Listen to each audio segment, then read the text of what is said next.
buenas noches. Dios les bendiga. Para mí es un gran gozo estas convocatorias, estas enseñanzas. Disfruto muchísimo este tiempo, como lo dijo el pastor Frank Saldaña, de verdad que sí. Y con gratitud al pastor Carlos y a María Inés Garzón, que hacen todo este trabajo de organizar, convocar. Eso es gran trabajo y de verdad lo agradecemos muchísimo. Y hoy nuevamente tengo el placer de presentar a David Ruiz, quien por muchos años ha estado involucrado en este tema de la iglesia, las misiones, el envío, ir hasta lo último de la tierra. Yo tuve la oportunidad de conocerlo cuando me llegó un libro de él, La transformación de la iglesia. Aquí tiene su libro, La transformación de la iglesia, un llamado a retornar a la esencia genética de la iglesia. Tuve la oportunidad de leer la primera edición, recién salidito, cuando asistía a Comiban, del el cual él dirigió por muchos años.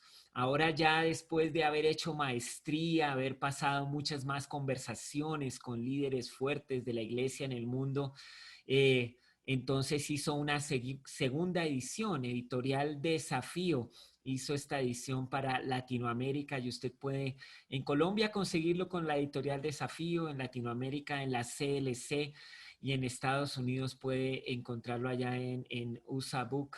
Y bueno, de verdad vale la pena acercarse a este tema y tener la oportunidad de seguir compartiendo con él.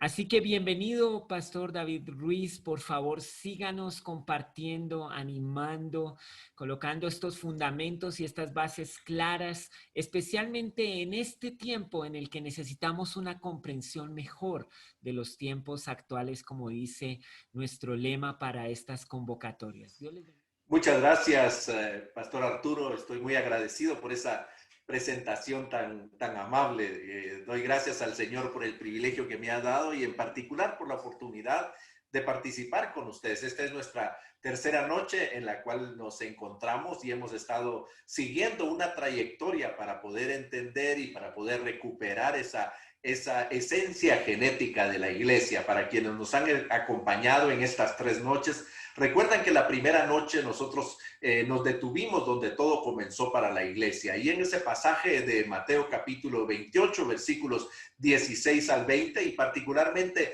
nos centramos en leer con atención, en poner más atención a cada una de las partes de este pasaje que se le ha llamado la Gran Comisión, pero que en realidad son las últimas palabras de Jesucristo. Ahí encontramos nosotros 5 elementos fundamentales que hacen que la iglesia sea ese organismo tan poderoso de llevar el evangelio al arrepentimiento y el perdón de pecados a todas las naciones, comenzando desde Jerusalén.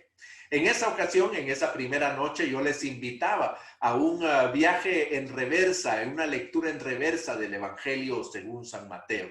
Y la comenzamos el día de ayer. Ayer por la noche regresamos y comenzamos a recapitular toda esa enseñanza que el Señor Jesucristo tuvo con sus discípulos acerca de lo que es la iglesia, lo que hace la iglesia y en particular cómo la iglesia mide su éxito en el proceso de avanzar hasta lo último de la tierra.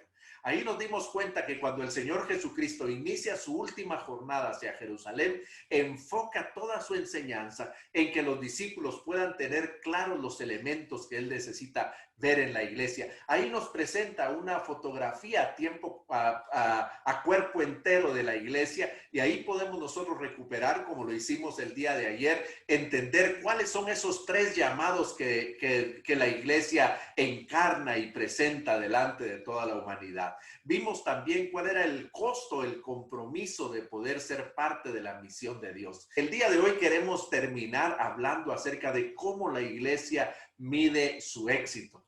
Y hemos dicho que la importancia del discipulado. Hemos hablado acerca de cómo en medio de esta situación de pandemia y particularmente en medio de esta situación en la que de un domingo a otro las iglesias se cerraron y no fue posible reunirnos ahí, ha salido a flote la realidad de que hemos fallado en la producción de discípulos. Así que quisiera que pudiéramos recapitular, ampliar un poco lo que vimos rápidamente el día de ayer en el capítulo 16 del Evangelio según San Mateo, el cual les invito a abrir para que veamos de nuevo estos elementos que tienen que ver con hacer cristianos incondicionales. Como recuerdan, hemos estado hablando de que la iglesia misional es una iglesia que debe de ser una iglesia transformadora. Toda esta enseñanza, como nos recordó el pastor Arturo, está basada en el libro de la transformación de la iglesia. Y en esta primera parte que vamos a estar hablando acerca del cristiano incondicional, los capítulos que usted puede visitar después para profundizar más acerca del tema son los capítulos 9 y 10 de esta edición revisada. Entonces, cuando vemos esto, tenemos que recordar lo que hablábamos la primera noche, que la razón de la existencia de la iglesia y la razón como la iglesia mide su éxito es produciendo cristianos incondicionales. Como recuerdan, a través de todo este tiempo hemos utilizado el término cristiano incondicional en lugar del término de discípulo. Y la razón es porque hemos estado de acuerdo que muchas veces nosotros hemos reducido el concepto del discípulo a un proceso académico o quizá a una serie de conocimientos que se transfieren de una o de otra manera, o particularmente a la fidelidad a las actividades de la iglesia. Cuando, como lo hemos estado revisando ahora, el discipulado y el cristianismo no tienen ninguna diferencia. Como recordábamos ahí en Hechos capítulo 11, versículo 26, nos recuerda que a los discípulos se les llamó cristianos por primera vez en Antioquía. Era una manera de describir lo que los discípulos eran. Así que creo que una de las cosas que nos está ayudando esta situación de la pandemia es a darnos cuenta que como iglesia hemos fracasado en el producto que estamos entregando al mundo. Nos damos cuenta que centramos mucho todo el proceso de la iglesia en el edificio, en las actividades, y eso en realidad era una parte más reducida del tiempo de una persona. Pero no nos dimos cuenta que no trabajamos deliberadamente para que en este momento que de un domingo a otro se cierra este lugar de reunión, nosotros nos damos cuenta que los cristianos que han quedado aislados de una comunidad o de una comunión, pues no tienen las herramientas para poder relacionarse personalmente con Dios y entender qué es lo que Dios está diciéndole a él y le está diciendo a la iglesia. Porque siempre los acostumbramos que nosotros como pastores hacíamos este trabajo y les entregábamos, se los comunicábamos desde el púlpito y ellos estaban satisfechos con esto. También nos hemos dado cuenta que en este momento que se cierra la iglesia, que ya no pueden llegar, nos damos cuenta que muchos de ellos nunca les ayudamos a ser entrenados en poder encontrar en la Biblia las respuestas a cada una de las situaciones de crisis. Siempre nosotros las armábamos como pastores o como líderes y se las entregábamos en un sermón o en una clase o organizábamos un seminario para esto. En este momento ellos enfrentan esta realidad. Y la tercera cosa que nos ha puesto en evidencia es que tampoco les dimos los recursos para poder desarrollar basados en la Biblia, una forma de un plan bíblico sistemático para enfrentar las crisis y las situaciones difíciles en su vida y en la realidad de su familia, en la ciudad y en el mundo. Porque siempre habían consejeros en la iglesia y el pastor que hacía este trabajo e incluso, como decía el día de ayer, los llevábamos de la mano a través de este proceso. Pero hoy nos damos cuenta de la importancia capital que tiene que la iglesia entienda que la razón de su existencia es producir cristianos incondicionales. Como hablábamos en la primera noche, el gran problema es que como pastores consideramos que la iglesia es una caja negra, no entendemos cómo funciona o quizá no queremos poner atención o no queremos trabajar en hacerla funcionar. Pero nuestra responsabilidad, si nosotros queremos ver una iglesia misional, es que tenemos que abrir esa caja negra y tenemos que desarrollar dentro de ella un proceso sistemático que permita que cualquier persona que entra de la puerta de la calle es confrontado con el Evangelio de Jesucristo, y cuando toma su decisión inicia este camino ascendente que le lleva hacia la incondicionalidad, a ser un cristiano incondicional, un cristiano que está listo y dispuesto para enfrentar cualquier circunstancia y situación en la vida. Esa es la descripción del discípulo.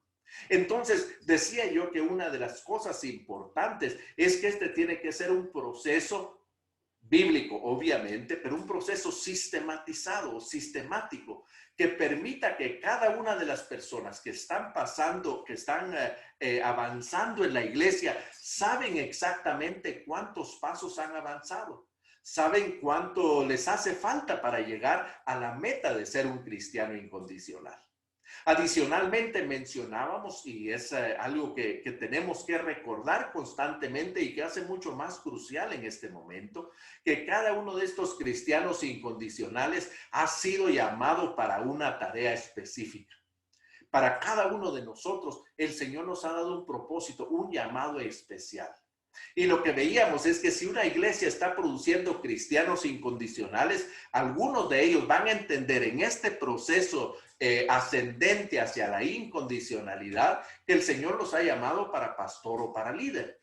Es decir, el Señor los ha llamado para invertir la mayor parte de su tiempo y de su esfuerzo en servir dentro de la iglesia o dentro del esquema de servicio de la iglesia.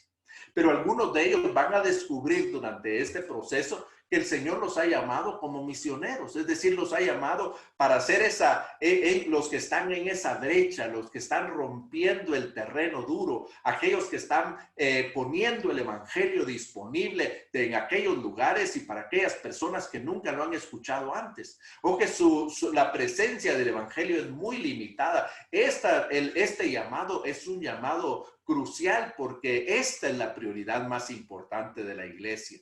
Si recordamos las últimas palabras de Jesucristo que hemos estado utilizando como la base, el llamado es de hacer discípulos en todas las naciones. El proceso de mientras vamos y qué les vamos a enseñar es secundario, pero lo más importante es hacer discípulos entre las naciones. Así que el llamado a ser misionero es un llamado tan importante como el llamado del pastor.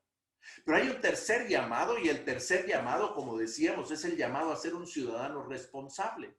Y tal como lo hemos descrito rápidamente, y usted puede ver esta descripción más detenidamente al revisar los capítulos 9 y 10 del libro, un ciudadano responsable es aquel cristiano incondicional que el Señor lo ha llamado para desarrollar una profesión desde una ética bíblica en el mundo secular. Es decir, como hablábamos en la primera noche, ¿se imagina usted el impacto de un abogado que litiga con una ética bíblica? O de un empleado de una tienda que vende con exactitud, que vende lo que promete y que cobra lo que cuesta. ¿O se imagina usted un médico que cada vez que llega un paciente puede exhibir una dependencia de Dios para poder recibir la guía y la dirección para atenderlo? Este es el ciudadano responsable. Y déjeme decirle que de acuerdo a lo que encontramos particularmente en las epístolas a los Efesios y Colosenses, este es un llamado tan importante como el llamado a ser pastor y el llamado a ser misionero. Y decíamos en la primera noche que este representa el 75% de la congregación y muchas veces es la parte más negligenciada de este proceso. Así que con esto en mente, entonces entendemos de nuevo la importancia de que la iglesia existe para producir cristianos incondicionales, que la medida de éxito es un cristiano incondicional. Así que una iglesia misional mide su éxito por sus cristianos incondicionales. No por el edificio, no por el presupuesto, como decíamos, como hemos dicho estas dos noches, tampoco por la fama del pastor o por cuántas millas acumula viajando a congresos. La iglesia misional mide su éxito por sus cristianos incondicionales. no hay forma de equivocarnos. Si nosotros lo vemos desde que comienza esta trayectoria ya en Hechos capítulo 2, donde la iglesia inicia su movimiento hacia todas las naciones, siempre que la iglesia tuvo éxito es porque la iglesia era fuerte en su producción de cristianos incondicionales.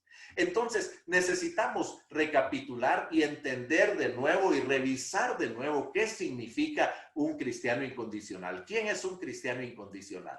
Como recuerdan, nos hemos basado en el pasaje de Mateo capítulo 16, 24, que estoy seguro que está en la memoria de usted muy fresco y que se ha quedado ahí desde que lo escuchó por primera vez. Si alguno quiere venir en pos de mí, recuerda, niéguese a sí mismo, tome su cruz cada día y sígame.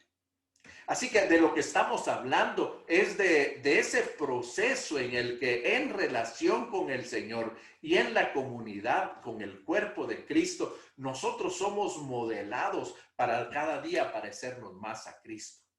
Cuando nosotros vemos esto, particularmente me encanta el pasaje de Romanos capítulo 8, versículo 29.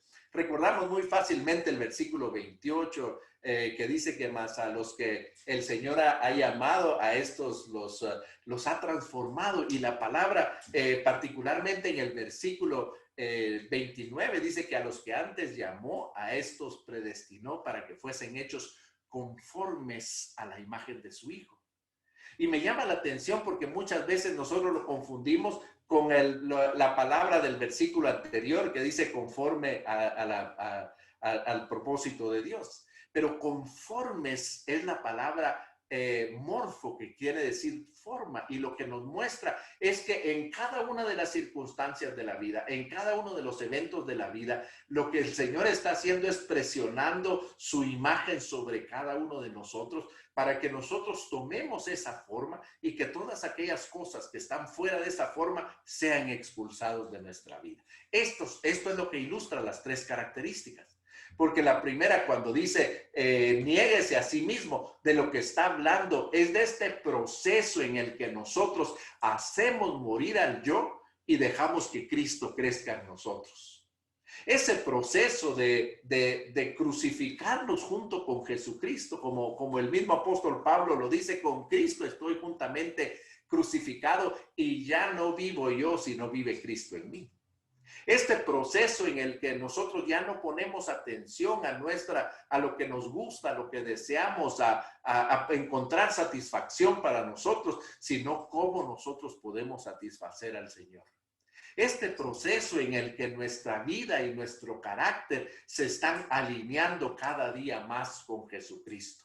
Este momento en que nosotros negamos cualquier pretensión de ser importantes y reconocemos que el único importante es Jesucristo en nosotros. Esta es la primera característica del cristiano incondicional. Y esto, como mencionábamos el día de ayer, tiene que ver con el carácter. Es este proceso en el que ese molde de Jesucristo pone en evidencia que nos sobran muchas cosas en nuestro carácter que no forman parte de la imagen de Jesucristo en nosotros. Pero al igual que como cuando estamos haciendo galletas, recuerdan que ponemos este molde sobre la masa, pues sale expulsada la masa que sobra.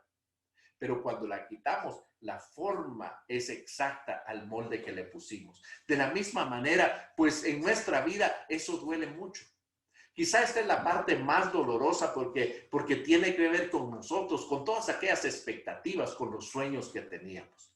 La primera característica, entonces la primera área en la cual el cristiano incondicional es transformado es precisamente en su carácter. Cuando él muere a sí mismo y Cristo crece en él.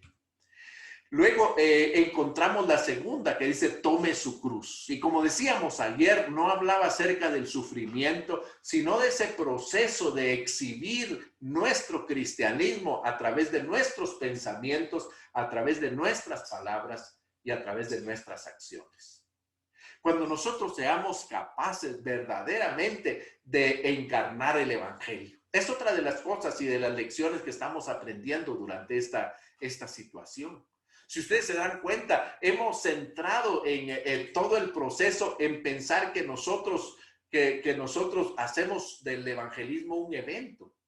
Pensamos nosotros que nosotros llevamos el evangelio a otras personas. No, nosotros encarnamos el evangelio. Nosotros somos el evangelio en nuestra vida. John Stott lo decía con estas palabras que me parecen muy poderosas. Predica el evangelio todo el tiempo y en todo lugar. Y si es necesario, habla. Predica el evangelio en todo tiempo y en todo lugar. Y si es necesario, habla. Y lo que él nos estaba recordando es que nosotros encarnamos el evangelio. Como el apóstol lo dijo, ustedes son carta abierta para las personas. De eso se trata esta segunda característica, esta segunda área que nosotros tenemos que refinar. Cómo nosotros vivimos, cómo nos expresamos, cómo nosotros reaccionamos cuando enfrentamos una pandemia global. ¿En qué forma nosotros estamos ahora? Y esta es una pregunta para cada uno de ustedes. ¿Cómo está su relación con Dios en este momento? ¿Tenía usted los recursos para relacionarse con Dios? ¿Puede decir que ahora durante este momento de tanta presión y tanta crisis conoce más al Señor de lo que lo conocía antes? Si eso no está haciendo de esa manera, quizá esta área no está completa en nosotros, porque estamos ocupados en otras cosas y no en agradar al Señor con nuestros pensamientos, con nuestras palabras y con nuestros hechos. Y la tercera característica es lo que hemos llamado la incondicionalidad. Así que la primera habla de la transformación del carácter, la segunda de transformar nuestros pensamientos, nuestras palabras y nuestras acciones, y esta tercera habla acerca de la incondicionalidad, de estar dispuestos a seguir a Jesucristo a donde Él nos envía. Sea esto hasta lo último de la tierra o sea esto hasta las últimas consecuencias. Entonces, lo que esto dice es que el Señor nos ha llamado con un propósito. La verdad, creo que otra de las cosas que esta pandemia ha puesto en evidencia es que para muchos de nosotros el ser parte del cuerpo de Cristo era una actividad más y no la razón de nuestra vida. Y si usted se da cuenta, el Señor Jesucristo no murió en la cruz del Calvario para darle una actividad más. El Señor Jesucristo no murió en la cruz del Calvario para llenar nuestra agenda con nuevas actividades muy especiales, de cantar, de ver programas espectaculares en la iglesia. Él no murió para eso. Él murió para invitarnos a ser parte de su familia. Y entonces cuando Él nos llama a ser parte de su familia, nosotros asumimos un propósito específico que contribuye a que esa familia llegue hasta lo último de la tierra. Entonces, cuando dice, sígueme, es que nosotros dejemos todas las cosas en segundo lugar y estemos dispuestos a seguirle hasta lo último de la tierra, hasta las últimas consecuencias. Se recuerda cuando Pablo le dice al Señor, Señor, mira todo lo que dejamos. Y el Señor le dice, mira, el Señor te va a dar todo lo que dejaste, pero eso significa seguir a Cristo. Eso es lo que significa estar con Él. Entonces, esto era importante que nos detengamos porque creo que cada uno de nosotros necesitamos hacernos esas preguntas, particularmente en este tiempo. Si yo realmente he visto morir más a mi yo durante este tiempo, si yo estoy expresando, si ahora que no nos podemos reunir, la iglesia sigue funcionando 24 horas al día porque la gente me ve a mí vivir como parte de la iglesia. Y si nosotros, ahora que el Señor nos ha puesto en tensión, hemos entendido más claramente a dónde Él nos ha llamado y a dónde tenemos que ir. Así que en resumen, las tres características de un cristiano incondicional las hemos ilustrado con estas frases. La primera de ellas es la que tiene que ver con el carácter transformado. Y hemos dicho que como cristiano incondicional, tú debes ser lo que el Señor quiere que seas. Esa es la primera característica. Tú debes ser lo que el Señor quiere que seas. En la segunda característica tiene que ver con una transformación de tu estilo de vida. Y si tú eres un cristiano incondicional, debes hacer lo que el Señor quiere que hagas. La tercera característica es la característica que tiene que ver con ese compromiso incondicional con el Señor. debes estar dispuesto a ir a donde el Señor te envía. Estas son las tres características, pero estas son las tres preguntas que nosotros tenemos que hacer. Y yo espero que nosotros lo tomemos con la debida seriedad. Que al terminar este tiempo que se nos ha ido volando realmente, podamos hacerle estas preguntas si estamos siendo la persona que el Señor quiere que seamos. Si estamos haciendo lo que el Señor quiere que hagamos. Y si verdaderamente ahora estamos dispuestos a ir a donde el Señor nos envía. Es un momento de prueba para la iglesia, pero es un momento de prueba para cada uno de los cristianos también. Para saber si nosotros no hemos vivido en esa confusión que el día de ayer, la primera noche nos ponía en evidencia Dallas Willard cuando decía que casi que se concibe universalmente que es posible ser cristiano y no ser discípulo. Entonces, esas son las tres características que nosotros tenemos que tener en mente. Así que de esto se trata el ser discípulo. No significa que nosotros hayamos llevado un curso de 12 clases y que hayamos recibido incluso un certificado que nos da el título de discípulo. No significa que nosotros seamos fieles a la denominación o a la iglesia o a las actividades. Significa que nuestro carácter haya sido transformado. Significa que nuestro estilo de vida haya sido transformado y que nosotros tengamos un compromiso incondicional con el Señor. Cuando vemos esto, entonces tenemos que entender que necesitamos pasar por 3 etapas de transformación. Cuando vemos esta escala, se recuerda que presenté en la primera transparencia de este proceso sistematizado que debemos de organizar dentro de la iglesia. Puede tener tantos pasos como usted lo considere, pero la iglesia debe llevar a cada persona por 3 etapas de transformación.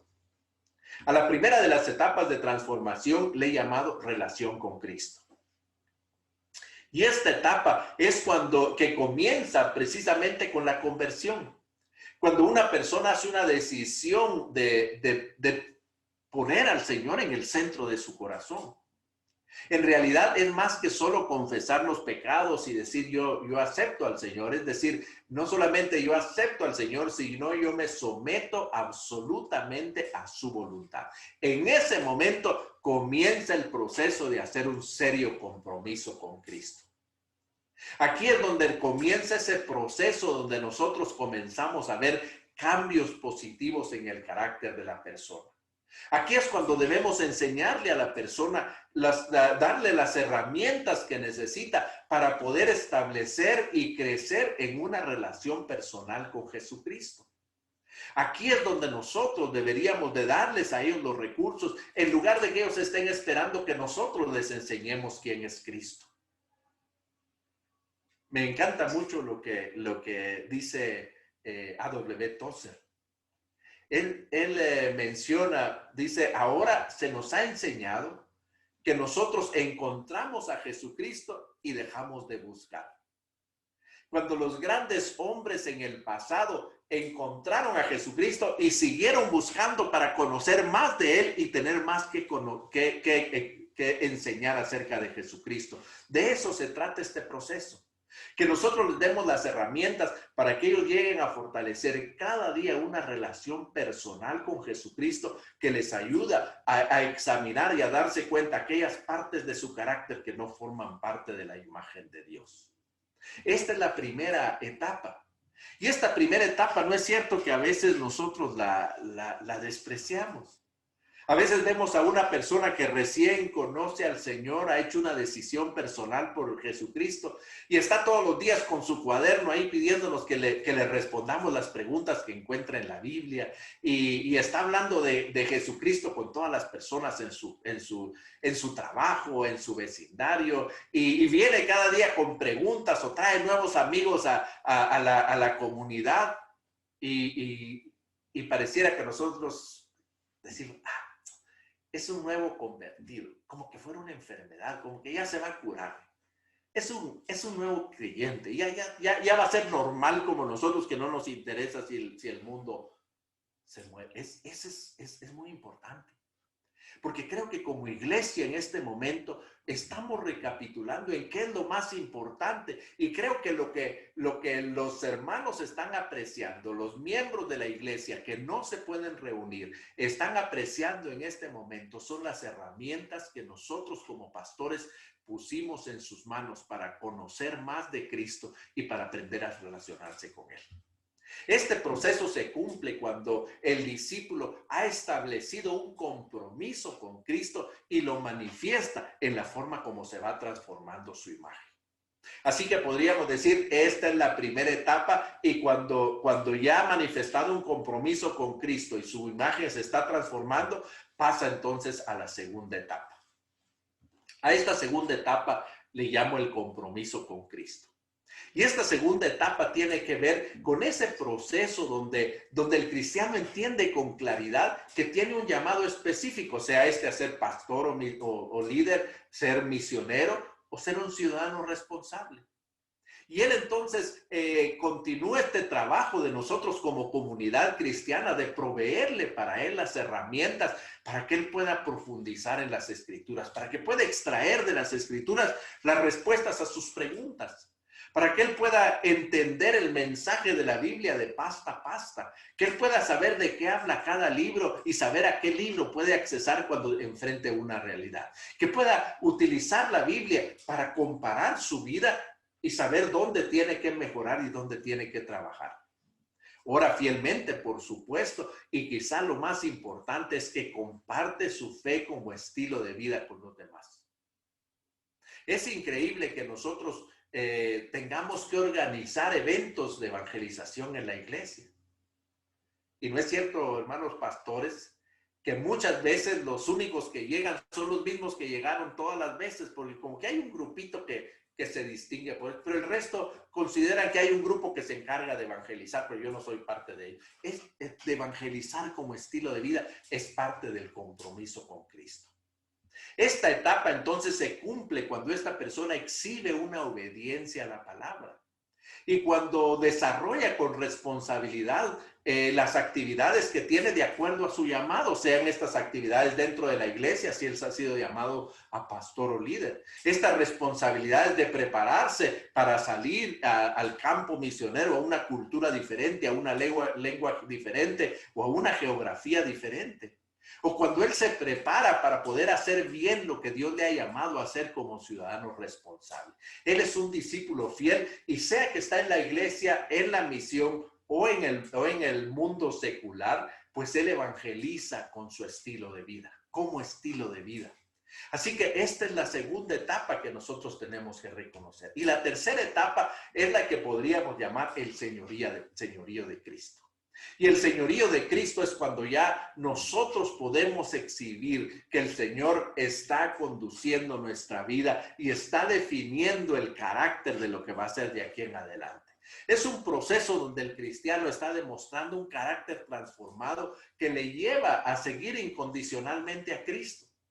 Él se reproduce en la vida de otros. Aquí es cuando le vemos una intencionalidad para rodearse sin necesidad que se lo digamos, de personas a las que les ve potencial y a las que les quiere transferir lo que ha aprendido en la relación con el Señor y en el compromiso con el Señor. Aquí es donde él muestra su capacidad para adaptarse a las circunstancias, pero también a las diferentes situaciones y culturas. Y está dispuesto a servir a donde el Señor lo envía. Aquí es cuando ya está definiéndose como un incondicional y lo que nos toca es prepararlo para ese lanzamiento, podríamos decir, a esa etapa a la que el Señor le ha llamado. Este se cumple cuando tanto él como su familia comparten la visión y el llamado y él está activamente involucrado en el discipulado de otros porque está dejando un legado para cuando el Señor lo llame a donde el Señor lo quiere utilizar más específicamente. Cuando lo vemos es este proceso, y aquí estoy volviendo otra vez a la primera gráfica, y diríamos que los niños son aquellos que entran como recién convertidos y comienzan sus primeros pasos en la relación con Cristo hasta llegar a tener un compromiso con Él. Ellos llegan a la adolescencia y luego a la juventud, y ya como jóvenes ellos comienzan a desarrollarse en su relación con Cristo. comienzan a crecer y como Juan nos lo explica, a través de estas luchas de estar venciendo constantemente el pecado y las tentaciones, entonces ellos llegan a ser padres. Es decir, ellos son capaces de poder acompañar a los niños para que lleguen a ser jóvenes. Y ellos son capaces de inspirar a los jóvenes para que quieran ser padres, porque ellos ya exhiben un señorío con Cristo y están creciendo en Él. Cuando llegamos a esta etapa, entonces nosotros llegamos a la incondicionalidad. Y como decía, podemos haber sido llamados a ser pastor o líder, a ser misionero o a ser un ciudadano responsable. Este es el proceso y a esto se refiere el discipulado. Una iglesia que es una iglesia misional exhibe su carácter misional a través de esta capacidad de producir discípulos. Pero entonces les quiero invitar a que ahora sigamos entonces esta trayectoria y vamos al capítulo 21 del Evangelio según San Mateo. Ven, comenzamos en Mateo 28, comenzamos esta lectura en reversa en el capítulo 16, 18 y ahora les invito al capítulo 21. Como ustedes recuerdan, este capítulo 21 es un capítulo muy importante. Para quienes quieren seguir esto, va a estar en los capítulos 7, 8 y 12 del libro de la transformación de la iglesia, de este programa para desafiar a la iglesia local a transformarse en una iglesia misional. Una iglesia apasionada por las misiones que trabaja activamente en hacer discípulos con una perspectiva global. Así que, de nuevo, inserto ahí el ánimo para que ustedes puedan seguir el consejo de obtener una copia de su libro. Entonces, aquí llegamos a la parte más crucial. Digamos que hemos ido construyendo con esto para escuchar a qué llamó el Señor y cómo la iglesia encarna estos tres llamados. Vimos también el privilegio que la iglesia tiene de ser agente de la misión de Dios, pero también el costo que eso tiene. Nos hemos detenido a ver el concepto de cómo producir cristianos incondicionales para que podamos llegar debidamente preparados a este capítulo 21. Porque este capítulo 21, como recuerdan, encara el momento ya en el que el Señor Jesucristo inicia la última semana de su pasión sobre la faz de la tierra. Esta semana de la pasión. Como recuerdan en el capítulo 21, en los primeros versículos, es este momento de esta llegada apoteósica del Señor Jesucristo, esta recepción apoteósica. Tal como nosotros lo recordamos, él sale de Betania, donde se detuvo antes de comenzar su trayectoria y comienza a caminar. Por causa de las fiestas, pues mucha gente había llegado a Jerusalén y el tema de conversación era Jesucristo. Así que escuchan que él está en Betania, escuchan que ahí está con Lázaro y que Lázaro ha sido resucitado. Así que comienzan a caminar en dirección a Betania para tratar de ver si encuentran a este Jesús y lo encuentran en medio del camino. Así que toda aquella multitud de personas que van a buscar al Señor Jesucristo se devuelven y comienzan a acompañarlo en una multitud que se va haciendo cada vez más grande y como leemos, toman palmas en sus manos y comienzan a decir, Hosana, Hosana al que viene en el nombre del Señor. Bendito sea el Hijo de David. Y ahí comienza este proceso en el que aquel Jesús sentado en un pollino encarna la llegada del descendiente de David, aquel rey que ahora tiene un reinado eterno. Y él es recibido ahí de esta manera apoteósica. El pasaje termina cuando él entra al templo y ahí en el templo confronta cómo ellos en todo este tiempo cambiaron la razón de la existencia del templo. Y como él mismo lo dice, esta que debió ser una casa de oración, y como nosotros recordamos, cuando se le da este título al templo, se le dio el título de casa de oración para las naciones, no solo para el pueblo de Israel. Así que el Señor les cuestiona, no solo porque ya no es una casa de oración, sino porque tampoco está abierta para todas las naciones. Así que el Señor hace esta purificación y termina ahí el versículo 17 cuando dice, dejándolos, se fue a la ciudad de Betania, donde pasó la noche. El pasaje que queremos ver con atención es el que sucede en ese segundo día. justo como leemos ahí a partir del versículo 18, cuando el Señor Jesucristo comienza su trayectoria de regreso.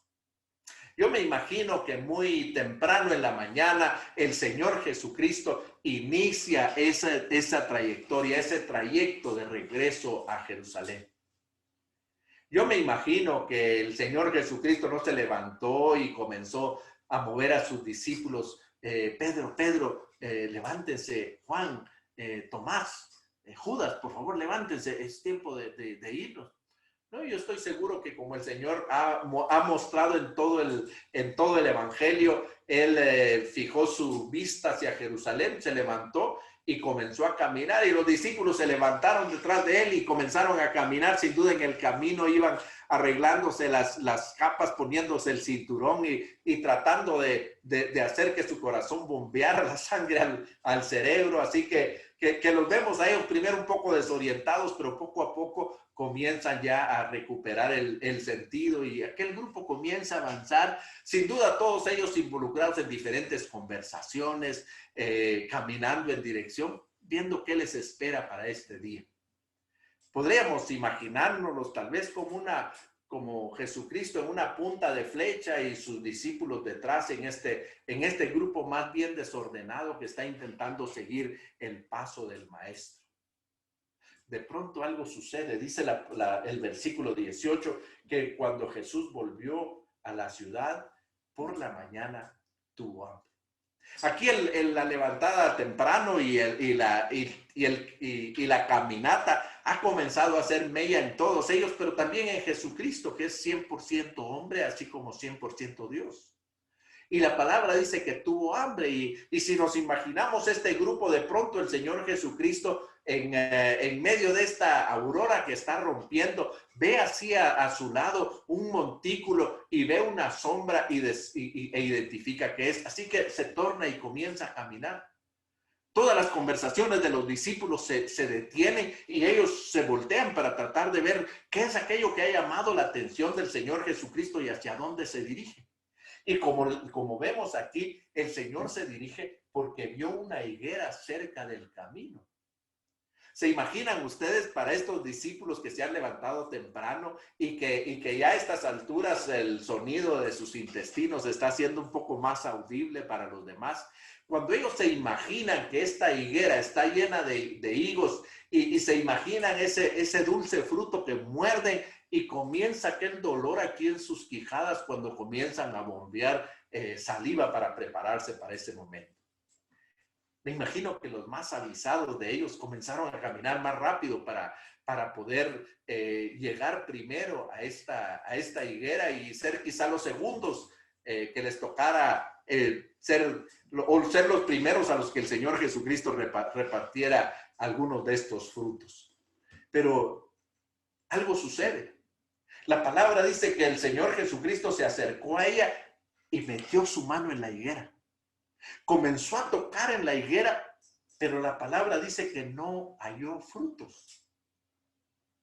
Y entonces continúa diciendo, al no hallar en ella nada más que hojas, le dijo, nunca más vuelvas a dar fruto. Y entre los sorprendidos ojos de los discípulos, esta higuera comenzó a secarse, comenzó a oscurecerse, comenzó a botar todas sus hojas y luego a inclinarse y quedó seca delante de sus ojos. Los discípulos se sorprendieron y la primera pregunta que se hacen es, ¿cómo es que la higuera se secó tan pronto? El Señor Jesucristo no le dijo, sécate, no, le dijo que no diera más fruto. Es interesante porque en el pasaje paralelo que encontramos a dice que no era tiempo de higos. Ahora, uno a veces cuando lee ese pasaje paralelo, uno dice, bueno, si no era tiempo de higos, ¿por qué el Señor buscó higos en ella? Bueno, solo las personas que hemos tenido el privilegio de tener higos de tener una planta de higos en casa, sabemos a lo que se refiere el Señor Jesucristo.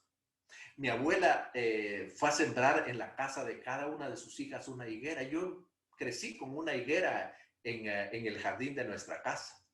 Y puedo asegurarles que todo el año nosotros sabemos que la higuera es fructífera. Cuando comienzan a salir las hojas, comienzan a salir también los primeros retoños de lo que van a ser los higos. Siguen creciendo junto con la higuera y les toma mucho tiempo, pero después se van poniendo ya más rosados, luego rojo y luego se ponen un color intenso, oscuro. Adicionalmente, como nos sucedía a nosotros, pues ya comíamos tanto higo que a veces se nos olvidaba por temporadas. Y los higos se secan en la higuera y caen, y al caer explotan. Al pie de la higuera hay una alfombra de semillas. Así que no hay forma de perderse. Uno sabe que una higuera es fructífera o que es estéril, pero no hay forma de perderse y el Señor Jesucristo lo hace. Los discípulos le preguntan, ¿por qué se secó la higuera? Y eso es justamente lo que el Señor Jesucristo quiere que quede en sus mentes. Porque Él lo que hace es utiliza esta higuera como una lección objetiva. Así que no le responde a la pregunta, el Señor les habla acerca de la fe, pero les deja la respuesta pendiente para más adelante. Adivinen ustedes de qué fueron hablando los discípulos el resto del camino. De la higuera. De por qué se secó la higuera y sin duda cada uno estuvo elucubrando ahí alguna respuesta, pero ¿por qué se secó la higuera? Era la pregunta que tenían en la mente. Eso es precisamente la pregunta que el Señor quiere que tengan en la mente cuando vivan esta experiencia, porque la experiencia que van a vivir es una experiencia impresionante. Lo que vemos a continuación nosotros es un pasaje trascendental en las Escrituras. Es un pasaje único porque lo que vamos a ver a partir del versículo 21 no es un encuentro de Jesucristo con un grupo de judíos o con algunos de sus líderes. Es un momento en el que el Señor Jesucristo inicia el juicio sobre el pueblo de Israel, ilustrado en este remanente judío que se acerca de él. La primera razón que nos hace confirmar eso es cuando nosotros leemos el versículo 21, cuando dice, el versículo 23 que dice, cuando Jesús llegó al templo, los principales sacerdotes y los ancianos del pueblo se acercaron a él mientras enseñaba y le preguntaron, ¿con qué autoridad haces esto y quién te dio esta autoridad? Si usted ha puesto atención en su lectura al Evangelio según San Mateo a estas alturas y a todos los evangelios, se dará cuenta que nunca este grupo ha salido de su escondite. Siempre mandaban a los guardias, mandaban a los saduceos, mandaban a los fariseos, mandaban a algunas personas encubiertas para que lo pusieran en problemas, pero nunca han salido de su escondite sino hasta hoy. A quienes tiene el Señor Jesucristo, se imagina el cuadro, el Señor está enseñando y se paran entre él y la multitud, este grupo que dice que eran primero los principales de los sacerdotes, es decir, aquellos que tenían la autoridad religiosa sobre el pueblo. Los segundos que se encuentran con él son los ancianos del pueblo, que tienen la autoridad civil sobre ese pueblo. Es a ellos a los que el Señor quiere hablar. Así que primero, cuando nosotros vemos un juicio, primero necesitamos tener a un juez que tiene jurisdicción, pero los acusados son importantes. Y aquí lo que vemos nosotros es que ellos vienen y le dicen, nosotros somos la autoridad y nosotros somos los que estamos sobre el pueblo de Israel. Por eso le hacen esa pregunta, ¿con qué autoridad tú haces esto? Porque nosotros no te la dimos y nosotros somos los que garantizamos la autoridad sobre quién enseña y quién no enseña a este pueblo. Así que los acusados es el pueblo de Israel. Ellos lo están encarnando y el Señor viene ahí y ellos le preguntan con qué autoridad, y esto nos ayuda a justificar que Él es el juez en este juicio. Porque luego viene el siguiente versículo 24 que dice, y Jesús les respondió, yo también les haré una pregunta y si me la contestan, también yo les diré con qué autoridad hago esto. El bautismo de Juan, ¿de dónde era? ¿Del cielo o de los hombres? Yo no sé si usted ha tenido esta tentación de cuando lee este pasaje de decir, el Señor Jesucristo era muy listo. Le hicieron una pregunta difícil y entonces para no responderla, Él les hace otra pregunta difícil. Así se libra de responder esta pregunta. No, el Señor Jesucristo no obra así. Él no desperdiciaba ni las oportunidades ni sus palabras. Lo que el Señor Jesucristo está haciendo aquí, recuerden, confrontando a su pueblo, al pueblo de Israel, encarnado en los líderes. Y cuando ellos le preguntan, ¿qué autoridad tienes sobre nosotros? ¿O qué autoridad tienes tú para venir a enseñar sin que nosotros te la demos? Entonces el Señor le dice, dígame, ¿el bautismo de Juan era del cielo o de los hombres? Porque ellos sabían que eran del cielo, como vemos adelante. Porque recuerdan ustedes que de acuerdo a la ley judía, una persona era declarado justo o culpable por el testimonio de 3 testigos. Así que el Señor llama a 3 testigos para que justifiquen cuál es la autoridad y de quién la ha recibido. Porque si el bautismo era de Juan, entonces las palabras que Juan dijo cuando lo vio acercarse y dijo, he aquí el Cordero de Dios que quita el pecado del mundo, que no es otra cosa que decir, aquí viene caminando el Mesías prometido. Entonces era una palabra inspirada por Dios. Juan era el primer testigo. Adicionalmente, cuando Juan lo bautiza, toda la gente y Juan luego dio testimonio acerca de eso, que los cielos se abrieron y se escuchó la voz de Dios que decía, este es mi hijo amado, a él oí. Segundo testigo. Y el tercer testigo, cuando él mismo y la gente alrededor da testimonio que el Espíritu Santo desciende del cielo en forma de paloma y se posa sobre el Señor Jesucristo.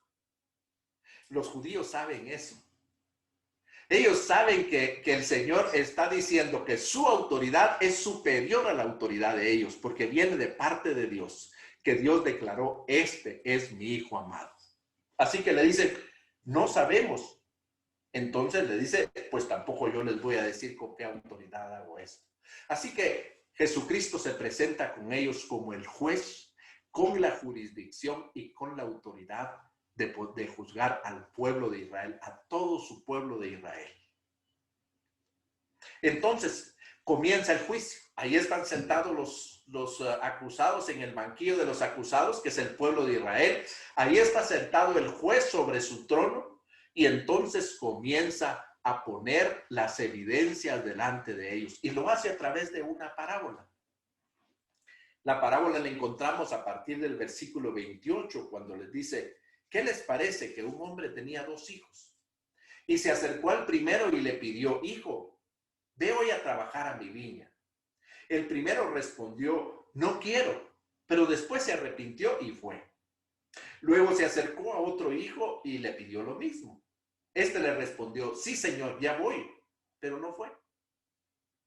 ¿Cuál de los 2 hijos hizo la voluntad de su padre? Es la pregunta de Jesucristo. Y aquí los acusados responden, el primero. Y la razón por la que ellos dicen el primero es porque este primero dijo que no iba, pero en realidad fue. Lo importante no es lo que dijeron, sino lo que hicieron. Y el Señor Jesucristo entonces clarifica la razón de esta parábola. Les dice, de cierto les digo que los cobradores de impuestos y las rameras les llevan la delantera a ustedes en el reino de los cielos. Porque Juan se acercó a ustedes para encaminarlos a la justicia y no le creyeron, mientras que los cobradores de impuestos y las rameras sí creyeron. Pero ustedes, aunque vieron esto, no se arrepintieron y creyeron. El Señor está acusando al pueblo de Israel y le está trayendo en evidencia su desobediencia. Porque el pueblo de Israel fue creado por un propósito. Como usted recuerda, cuando recorremos rápidamente este proceso de la fundación del pueblo de Israel, la fundación del pueblo de Israel fue justo después del pasaje en el que el Señor dispersa a toda la humanidad a través del mundo cuando les confunde las lenguas. Y entonces llama a Abraham para hacer de él y le promete que va a hacer de él una nación grande, que lo va a bendecir con un propósito. Que en él sean bendecidas todas las naciones. Lo que le está diciendo es la razón de la existencia de este pueblo. Es para seguir toda la trayectoria de estas naciones que he dispersado y llevarles a cada una de estas naciones el conocimiento de Dios. Como decía el doctor Núñez, para llevar el conocimiento de la fe ya vista a todas las naciones. Cuando el pueblo pasa por este proceso de llegar a ser grande y cuando ya es una gran nación y salen en el desierto y se encuentran en el monte Sinaí, el Señor les dice, ustedes son mi especial tesoro, ustedes son un pueblo santo. Pero la razón de este pueblo santo es porque ustedes van a ser mis profetas, ustedes van a ser mis sacerdotes a todas las naciones. Lo que el Señor les está diciendo es que el pueblo de Israel existe para ser intermediario entre Dios y todas las naciones. La razón de su existencia era llevar el conocimiento de Dios a todas las naciones. Pero ellos lo desobedecen sistemáticamente. No solamente no lo hacen, sino que no dejan entrar a aquellos que lo intentan. Luego, cuando nosotros continuamos leyendo en el momento en que Salomón está bendiciendo el templo, él dice que ese templo va a ser una casa de oración para las naciones. Dice, no importa qué nación sea, si se acerca a este templo y te ora, Señor, escúchalo. Y termina con aquella fabulosa expresión de la razón de la existencia del pueblo de Israel, a fin de que todos los pueblos de la tierra conozcan que Jehová es Dios y que no hay otro. Y lo que está diciendo aquí es que la razón de la existencia del pueblo de Israel es llevar el conocimiento de Dios a todas las naciones. Pero ¿qué es lo que sucede? El pueblo desobedeció deliberadamente y constantemente. Así que el Señor les dice, esa es la razón por la que ustedes están sentados aquí, por su desobediencia. Pero como en un juicio, también se necesitan hechos para demostrar que el acusado realmente es culpable de la desobediencia de la que se le acusa. Así que el Señor dice una de las parábolas más terribles que nosotros podemos leer, más ilustrativas y más claras. Comienza ahí en el versículo 32 cuando dicen, escuchen esta otra parábola. El dueño de una finca plantó una viña y puso una cerca y cavó en ella un lagar y levantó una torre y la arrendó a unos labradores. Luego se fue lejos y cuando llegó el tiempo de la vendimia envió a sus siervos para que entregaran la cosecha. Pero los labradores agarraron a los siervos y a unos golpearon, a otros mataron y a otros más los apedrearon. El dueño envió de nuevo a otros siervos más que los primeros y los labradores hicieron lo mismo con ellos. Finalmente les envió a su hijo porque decía, a mi hijo lo respetarán. Pero cuando los labradores vieron al hijo, dijeron entre sí, este es el heredero, vamos a matarlo, así nos quedaremos con su herencia. Entonces lo sacaron de la viña y lo mataron. Así que cuando el señor de la viña venga, ¿qué hará con estos labradores?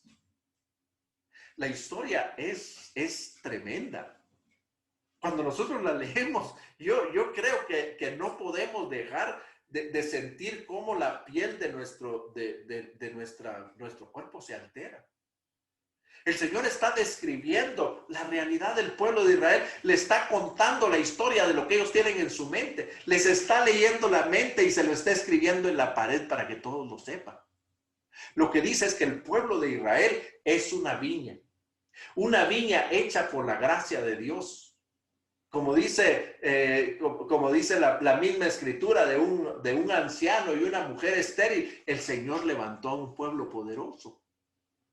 Y lo que muestra es que el Señor hizo todo lo que se necesitaba, como este dueño de la viña, hizo todo en la viña. Lo único que la viña necesitaba era el trabajo de los hombres, el sudor de los hombres para comenzar a producir, pero todo le pertenecía al dueño. Ellos lo único que estaban poniendo en la labor de hacer aquello que se hace en una viña para producirla. Cuando este hombre pasaba y veía sobre la orilla, sobre el tapial o lo que estaba rodeado, pues veía cómo los frutos estaban creciendo. Luego los veía ya creciendo. Luego veía la fiesta de la vendimia y toda la alegría. Y entonces envió a sus siervos para que cobraran. Y ellos, en lugar de recibir el pago, lo que recibieron fueron golpes, desprecios e incluso algunos de ellos fueron asesinados. Él manda a otros más encumbrados para que los respeten más y le sucede lo mismo. Entonces él piensa enviar a su hijo porque dice, a él lo van a respetar. Con él van a entender que hicimos un pacto. Yo les di una viña, les di todo lo que necesitaban, pero ellos lo único que tenían que hacer es pagar sus frutos. Y envía a su hijo. Lo que no se da cuenta es de la maldad de esta gente. Y ellos dicen, miren, mandó a su hijo, ahora sí tenemos que pagar. Y alguien dice, no, miren, es nuestra oportunidad. Si lo matamos, no va a haber heredero y podemos reclamar para nosotros la viña. Y el viejo se va a morir de la tristeza, así que hagámoslo. Y se ponen de acuerdo y dice que lo sacaron de la viña y lo mataron. Estos son los hechos.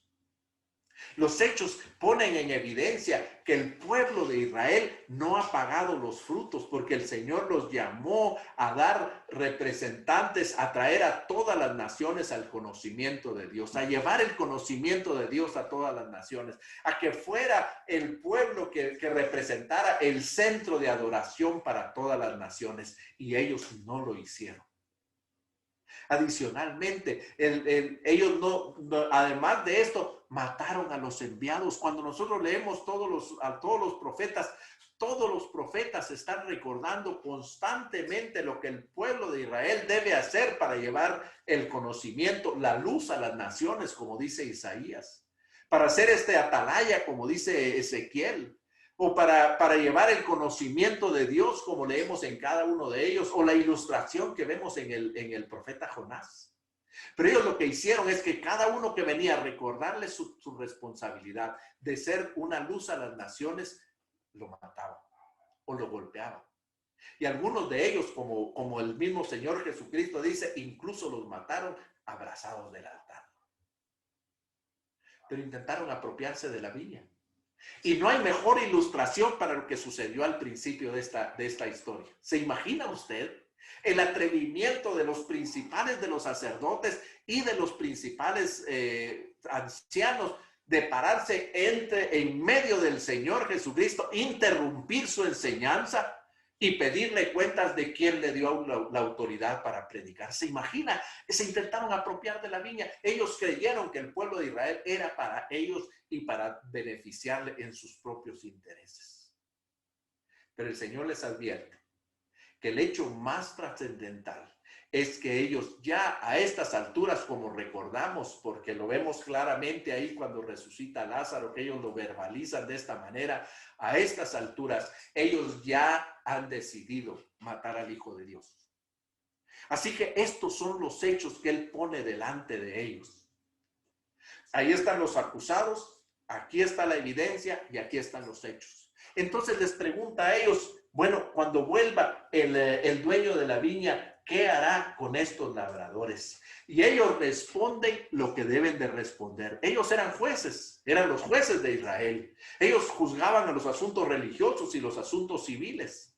Que no lo hacían justamente es otra cosa, pero eran jueces al fin y al cabo. Así que ellos saben y ellos dan su propio veredicto. Y el veredicto que ellos dan es el siguiente.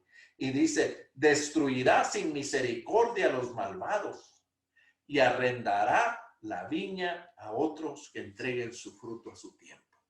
Lo que está diciendo aquí es que el veredicto que ellos mismos dicen es, mira, estos no merecen la vida, destrúyelos sin piedad y reemplázalos por otros que hagan bien su tarea. ¡Wow! Cuando vemos esto, verdaderamente es un momento trascendental. Pero si seguimos leyendo, nos sorprende. Más bien nos confunde porque inmediatamente Jesús les dijo, ¿nunca leyeron las Escrituras? La piedra que desecharon los constructores ha venido a ser la piedra angular y esto ha hecho el Señor y a nuestros ojos es una maravilla. Y uno dice, ¿dónde me perdí? ¿No es cierto? Decimos, y comenzamos a elucubrar, bueno, tal vez como a veces se nos explica en el seminario, bueno, quizá fue un texto masoreta, que un masoreta escribió a la orilla y después formó. No. El Señor lo hace deliberadamente. Y la razón por la que muchas veces no lo entendemos es que porque nosotros, a diferencia de los judíos, no tenemos de memoria el salterio en nuestra mente. Si ustedes se dan cuenta, muchas veces el Señor Jesucristo utilizó esta estrategia de decir un texto para que ellos descargaran de su mente el Salmo. Y el texto que el Señor da es del Salmo 118. Lo que ellos han dicho es lo que el pueblo de Israel merece. Merece ser destruido sin piedad. Merece ser reemplazado completamente. Pero en lugar de eso, el Señor les recuerda el Salmo que dice, porque para siempre es su misericordia. Diga a todo el pueblo de Israel, porque para siempre es su misericordia. Eso es lo que ellos merecen, pero para siempre es su misericordia. E interesantemente está conectando este salmo con lo que escucharon el día anterior, porque el versículo 26 es el versículo de donde ellos tomaron lo que cantaron el día anterior, que decía, Hosana el que viene en el nombre del Señor. Así que el Señor le dice, eso merecen ustedes, pero para siempre es la misericordia del Señor. Así que no los voy a destruir sin piedad, ni los voy a reemplazar absolutamente. Pero en lugar de eso, el Señor Jesucristo da su propio veredicto que yo les invito a ver atentamente, porque a mí me parece que es el pasaje más lapidario que nosotros podemos escuchar de los labios de Jesucristo. Nunca dijo algo tan serio como esto y nunca, muchas veces nosotros no hemos llegado a entender la profundidad de este pasaje. El pasaje es el versículo 43, cuando el Señor Jesucristo dice, y les invito a que lo leamos todos juntos ahí en voz alta en donde usted está. Por tanto, os digo que el reino de Dios será quitado de vosotros y será dado a gente que produzca los frutos de él. Wow, repito el pasaje. Por tanto, os digo que el reino de Dios será quitado de vosotros y será dado a un pueblo, a gente que produzca frutos de él. Hermanos, este es un pasaje muy serio.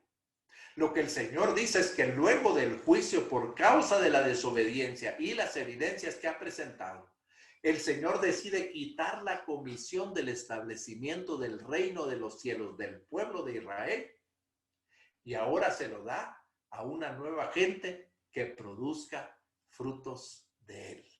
¿Y quién es esta gente? ¿Quién es esta gente? Bueno, a veces decimos, bueno, son los gentiles. No, no son todos los gentiles. ¿Quién es esta nueva gente? Porque no es los judíos contra los gentiles. El Señor quitó de su pueblo de Israel la comisión del establecimiento de su reino y se la ha dado a su pueblo. A ese pueblo que él ha formado, el que leímos allá en Mateo 16, 18, que dice, edificaré mi iglesia, el pueblo para mi nombre. Este es el pueblo al que el Señor le escribe. Así que el Señor le ha quitado al pueblo de Israel la comisión del establecimiento del reino y se la ha dado a su iglesia para que su iglesia produzca frutos de él. En este momento, mis queridos hermanos, hace clic todo lo que pasó. En este momento, todos los discípulos entienden claramente acerca de por qué se secó la higuera. Porque ahora se dan cuenta que cuando el Señor Jesucristo le dice a la higuera que nunca más dé fruto, si la higuera ya no va a dar fruto, no tiene razón de existir sobre la tierra. Y aquí el Señor está demostrando que el pueblo de Israel no dio fruto y el Señor, aún siendo su pueblo amado, le quita la comisión del establecimiento del reino y se la da a su iglesia. Y si se la da a su iglesia y si el Señor juzgó a su pueblo en manera tan estricta porque no dio resultado, mis amados hermanos, a nosotros como iglesia nos va a juzgar de la misma manera. Porque lo que el Señor está esperando en la iglesia son frutos. Y ese fruto son discípulos obedientes al Señor que se reproducen en Jerusalén, en Judea, en Samaria y hasta lo último de la tierra. El día de hoy, en medio de esta pandemia, el Señor está poniendo la mano, está metiendo la mano en su iglesia y está buscando sus frutos. Y nosotros que exhibimos los grandes edificios, que exhibimos los grandes presupuestos, que exhibimos los grandes sistemas y programas, le tratamos de vender eso al Señor y nos dice, esas son hojas. Lo que yo estoy buscando es fruto. Y le decimos, pero mira, Señor, mira mi fama, mira mi poder, mira la autoridad, mira las personas que llegan a la iglesia, todas son personas encubradas. Y Él me dice, mira, esas son hojas.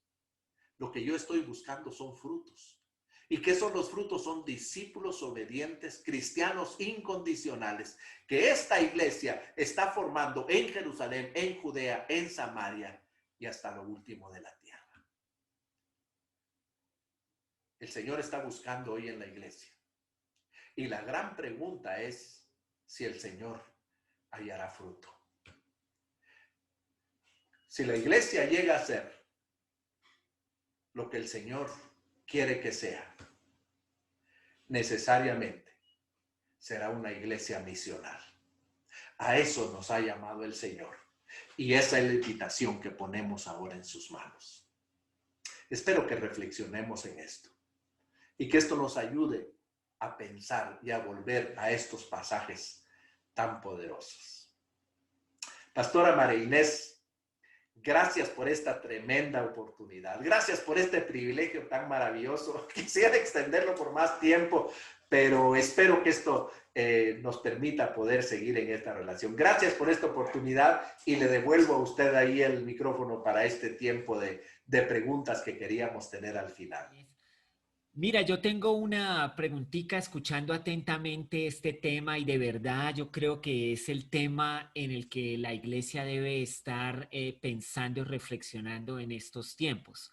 Y toda la iglesia debe involucrarse en esta labor porque es vida o muerte, es lo más trascendente que puede haber.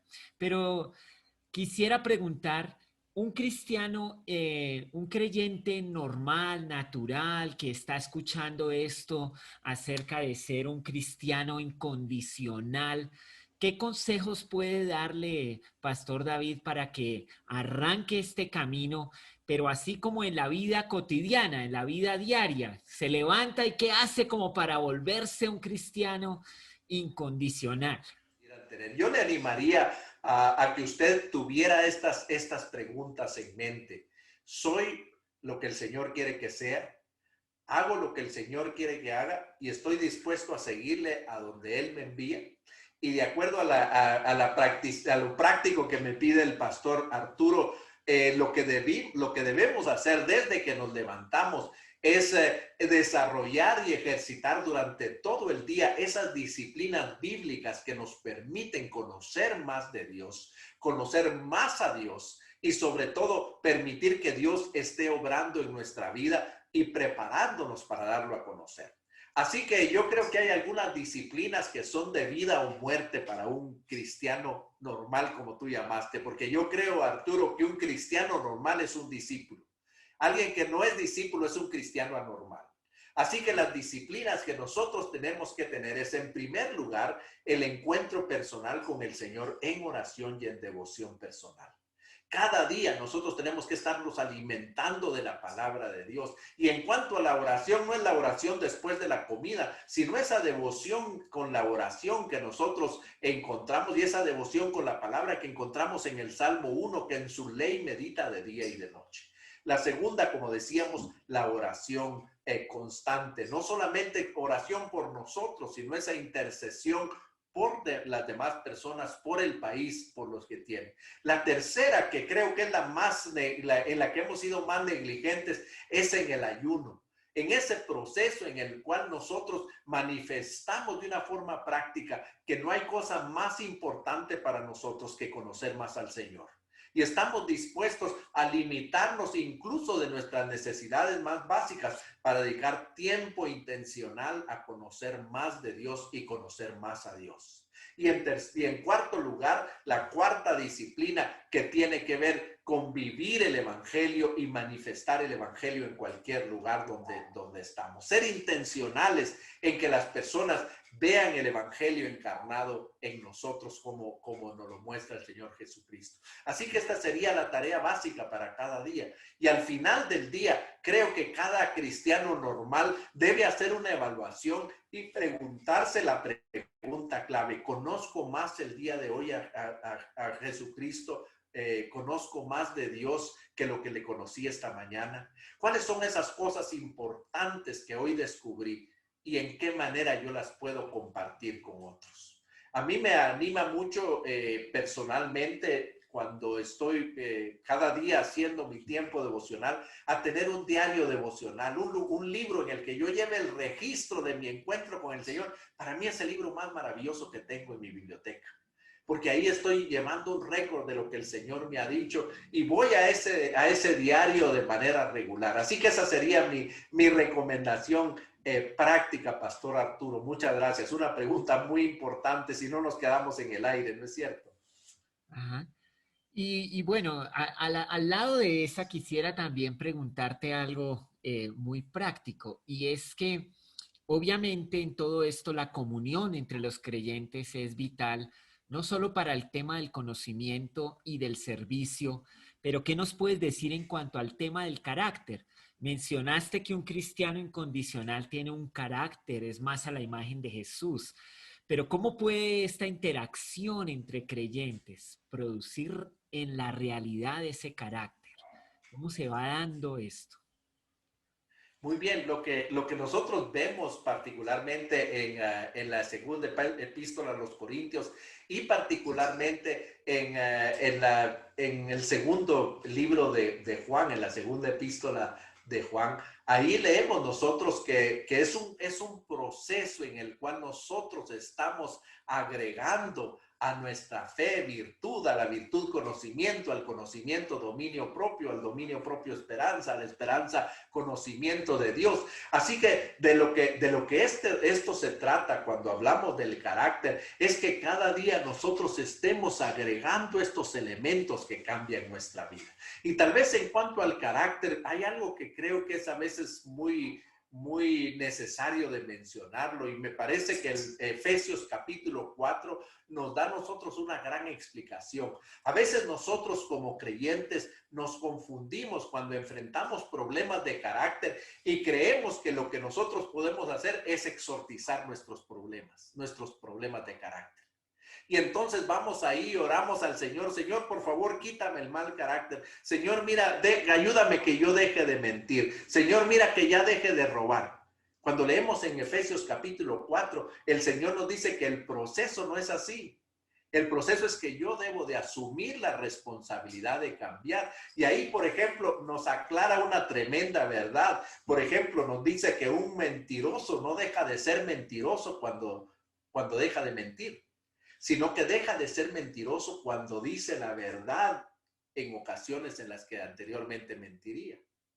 Que un ladrón no deja de ser ladrón cuando ya no roba, sino deja de ser ladrón cuando trabaja y comparte con el que tiene necesidad. Así que este es el ejercicio. Al estar leyendo la palabra, al estar reflexionando en ella, nosotros identificamos aquellas cosas que no están de acuerdo al carácter de Dios. Y lo primero que tenemos que hacer es desvestirnos de ella, como dice en Efesios capítulo 4, y revestirnos de aquellas que la sustituyen, para que esa sea la evidencia de la presencia del Señor y de su trabajo en nuestra vida.